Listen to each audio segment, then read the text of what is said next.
10.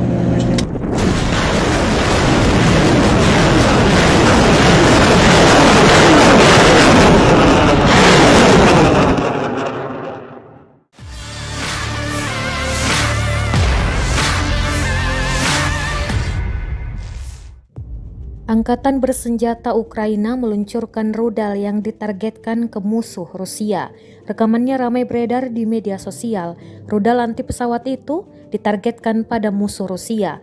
Menurut militer pertahanan Ukraina, penembak angkatan bersenjata Ukraina dengan percaya diri menghancurkan peralatan musuh dan tenaga musuh. Kampanye militer Rusia di Ukraina berjalan tidak seperti yang diharapkan Kremlin. Sudah lebih dari 1 bulan, operasi militer mereka seakan menemukan jalan buntu.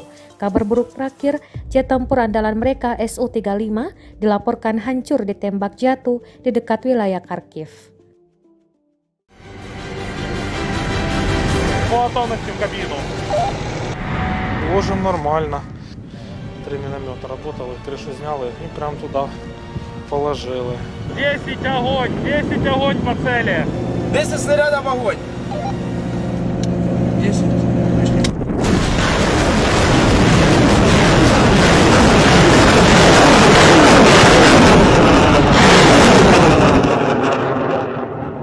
Поки ми тут захищаємо терени Миколаївщини, то ворог не дойде ні в Миколаїв, ні в Одесу.